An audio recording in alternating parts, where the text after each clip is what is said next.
Hello and welcome back to the Race to a Trillion video series.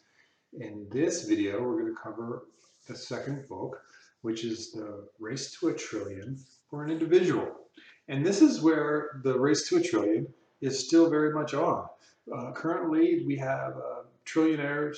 No, currently we have no trillionaires, and we have billionaires that are worth $250 billion.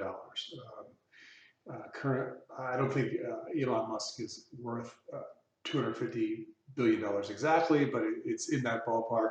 It fluctuates greatly with the value of the stock price.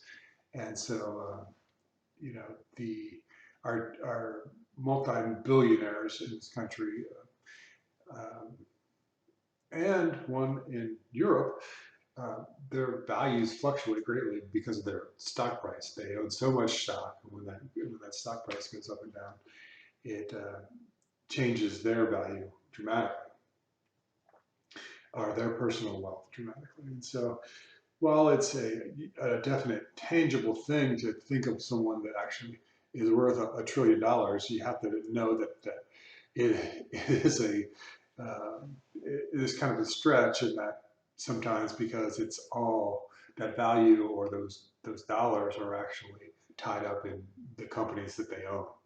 And we'll touch on that, the corporate and the capitalist system, some in later books. But it's an interesting concept. Is that these people are so wealthy because of the companies that they own, and the companies that they own create such great earnings.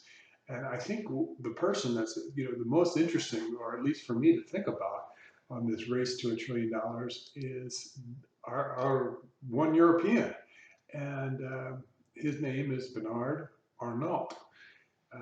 And he is presently worth around $218 billion. I think today he may be richer than Elon Musk, and the richest man in the world. I think some of this information is not perfectly up to date, and the AI is doing the best it can, but it pulls from the internet, and from one day to the next, it changes, and so it may not be as precise as we'd like. But Elon Musk was the richest, or maybe the richest, at 257 billion. But we see that the both of them are under over $200 billion, and it wasn't long ago that 40 billion was the richest, et cetera, et cetera. And so these numbers are multiplying very quick. And similar to the companies, when there was no $1 trillion company and then suddenly there's a $3 trillion company, we have the same thing happening again. In that I cannot estimate when we'll have a trillionaire. However, I would guess that it may be in the 20s. It may be in before 2030, I should say. But who knows? Maybe it'll be in the 30s, or even in the 2040s. But most likely, probably in the 20s or the 30s. It'll come faster than we know, and especially because uh, tech is so dominant. But as an aside to that, our richest man today, or the second richest man behind Elon, they go back and forth, is Mr. Arnault, and I hope I'm saying his name correctly. He was born in France and is still in Europe, and he is the owner of a luxury brands company, which is just I just I really am um, I really just enjoy that fact that he owns such a dominant share of LVMH, Moet, Hennessy, Louis Vuitton, that he is a billionaire to the extent that he's worth over $200 billion. So while I think these brands are remarkable and amazing, I don't think I'd necessarily compute that to creating someone that's worth over $200 billion. But I think what it is these brands and this company are so successful and bring in such great revenue, and he just owns so much of that company.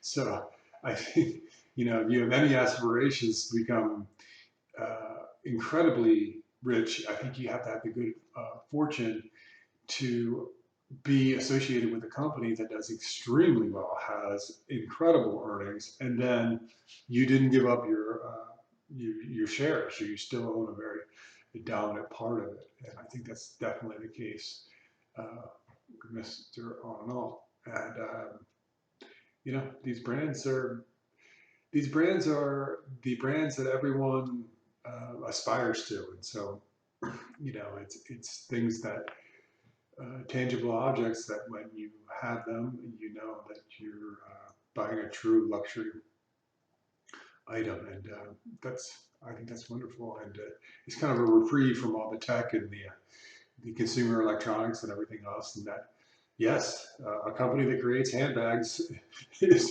created one of the richest people in the world, if not the richest person in the world. And so it's a wonderful testament to just consumer goods. Um, let's talk about, of course, the other person, which is Jeff Bezos.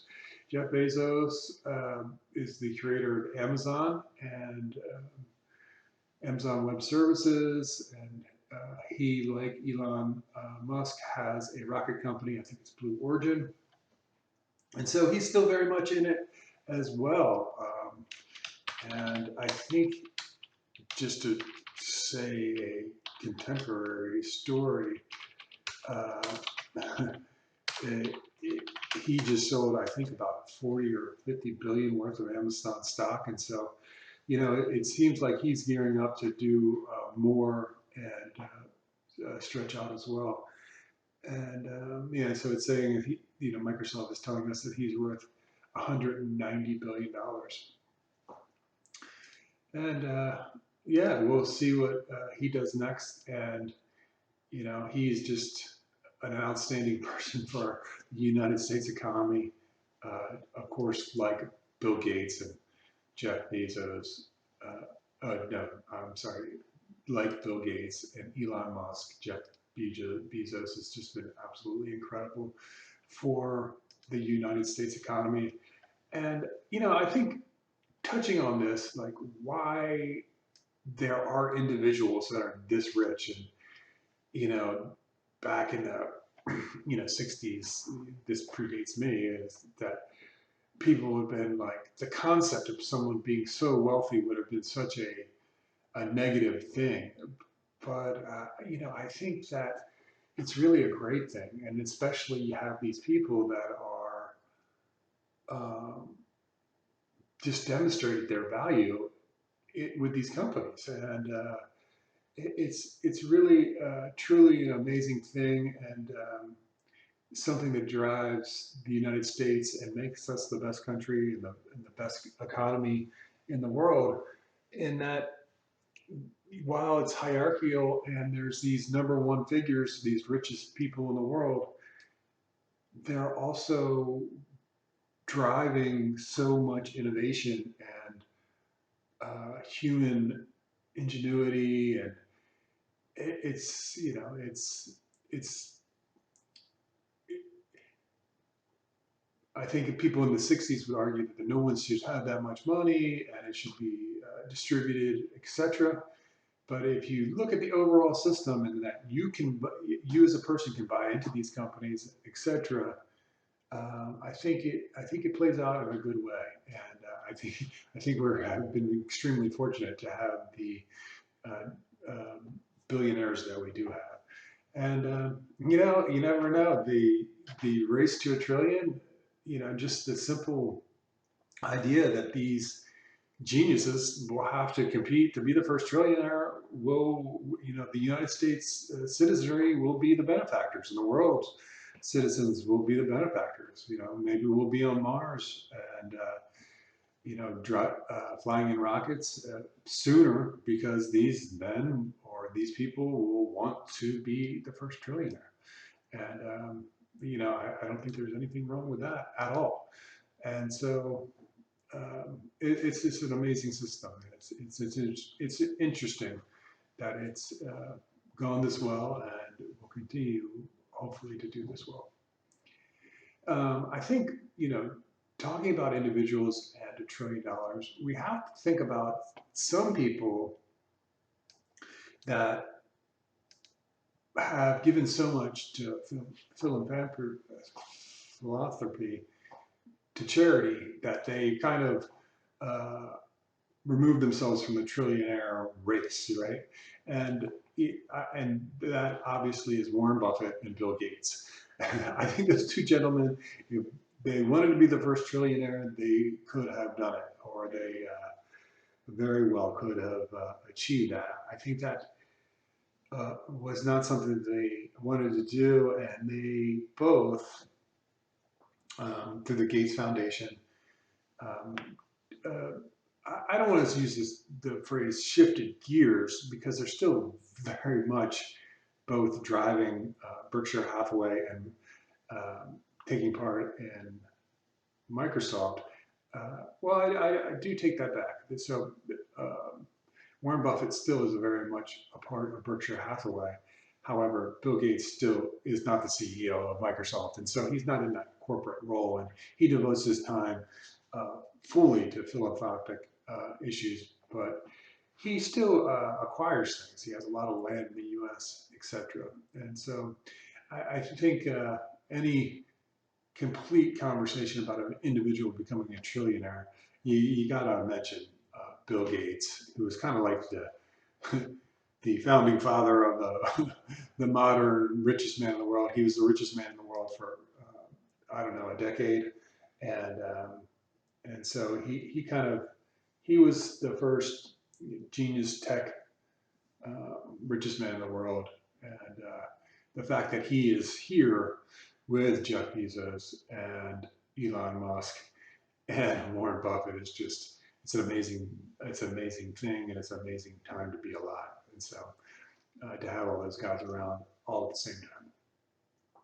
And so that'll do it for the second video. In the book, we cover one topic that's kind of interesting, is that are there trillionaires, or are there people worth $1 trillion that are off the books? Is there somebody that's worth $1 trillion already because they have so many foreign accounts, and or overseas account, however you would say that, a private non-disclosed account? And you got to think that these geniuses and all kinds of different companies, have a certain incentive to hide some of their money. I think, as we were talking about Mr. Arnault, that and Elon Musk, they are the richest people in the world, as because they are such a large holder of shares in a company that's publicly traded, and so therefore it's disclosed. And it's I think one thing that you could compare it to is like winning a $500 million lottery, and that if um, that happens to you, there's a very good chance that you're going to want to remain completely private and not allow people to know that you have that money, have that much money. And so I think there's a very good likelihood that maybe we already have a trillionaire individual, and it may be the people that are allegedly on the list to become the first trillionaire. And so, maybe we need an asterisk with the first trillionaire. It's the first publicly known trillionaire. Anyway, that wraps that up. Let's go to book 3. Thank you so much. I'll talk to you soon.